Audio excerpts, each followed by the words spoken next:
Վերջին անգամ ես երեկոյան խոսել եմ Վարուժան Ավետիսյանի հետ եւ Արեգ Գյուրեղյանի հետ եմ խոսել, ուղղակի տեղակ եմ պահել նրանց, որ այցելել են Գևորգ Սաֆարյանին, Հայկ Գյուրեղյանին եւ ընդհանուր բնույթի խոսակցություն ա եղել, որևէ կոնկրետ տվյալի ես չեմ տիրապետում։ Ես ընդհանրապես, գիտեք, ես ֆիզիկական վիճակի մասին հարցրել եմ, ես այդ խոսակցությունների ժամանակ կոռեկտ չեմ համարում հարցնել այնպիսի բովանդակության մասին, որ նրանք հարմար չեն գտնում։ Այսօր առավոտյան նաև հեռախոսազրույց եմ ունեցել Ազգային ժողովի նախագահ Գալուստ Սահակյանի հետ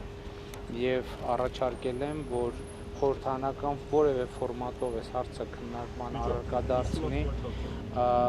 դա կարող են լինել ներքին գործերի ազգային անվտանգության հանձնաժողովի ֆորմատով, կարող է ուղղակի ազգային ժողովի նախագահի մոտ հրավիրված խորհրդակցության ֆորմատով, կարող է խորհրդանական լսումների ֆորմատով, բայց ինձ անհանգստացնում է այն, որ ըստ էության իրադարձությունների զարգացման մեկնաբանության եւ տեսլականի մասին խոսում են միայն ազգային անվտանգության ծառայությունը եւ ոստիկանությունը։ Գիտեք, եթե մենք այս իրավիճակին պետքա գնահատենք քրեական օրենսգրքի որևէ հոդված բացելով եւ ցիտելով, սա նշանակում է մենք իրավիճակը ճիշտ չենք գնահատում եւ ճիշտ չենք հասկանում տեղի ունեցողի դրդապատճառները եւ ինձ համար ընդունելի չեն նաեւ այն ձևակերպումները, որ Սասնա Ծռեր խմբի անդամներին փորձ է արվում ներկայացնել որպես ուղղակի ահաբեկիչ եւ այս կարգի որակումներով, սա գիտեք, սա նշանակում է առնվազն չիմանալ, շփում չունենալ Հայաստանի Հանրապետության ժողովրդի հետ եւ քաղաքական գործունեության ընթացքում ցանկացած քաղաքական գործիչ կասի, որ գյուղ մտնես, որ քաղաք մտնես, մարդիկ եւ գալիս են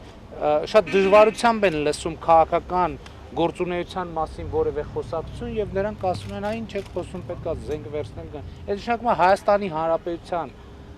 բնակչության մի զգալի մասը դարձել է ահաբեկիչ եւ Սերժ Սարգսյանը իր գործունեության ընթացքում ունի շատ կոնկրետ արդյունք Հայաստանի Հանրապետության քաղաքական հարցերի լուծման վերաբերյալ քաղաքացիների, չեմ ուզում ասել մեծամասնությունը, բայց մի հսկայական զանգված ունի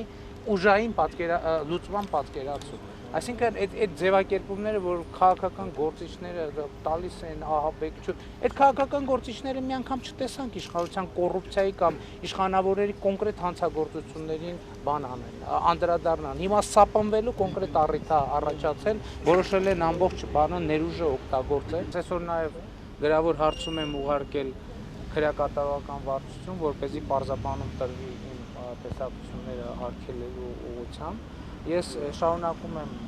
մնալ այն կարծիքին, որ իմ խոսակցությունը Ժիրայր Սեֆիլյանի հետ օգներ էս իրավիճակը ավելի խորը հասկանալու եւ իրավիճակի հանգուցալուծման այս կամ այն սցենարի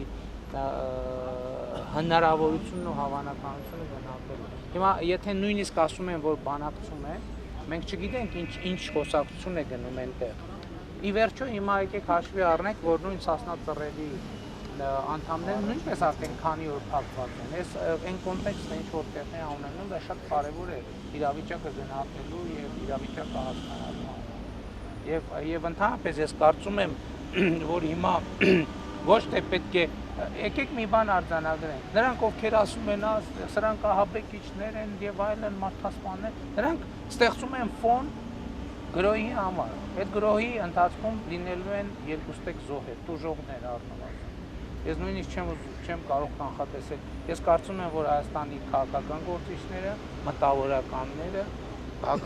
քաղաքացիները այսօր մի խնդիր պետք է ձևակերպեն իրենց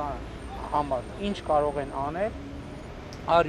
հետագա արյունահեղությունը կանխելու համար։ Ես կարծում եմ, սա ամենակարևոր խնդիրն է, որ այսօր մենք կարող ենք դնել մեր առաջ եւ այս խնդիրը դիտարկում եմ հենց այս կոնտեքստում։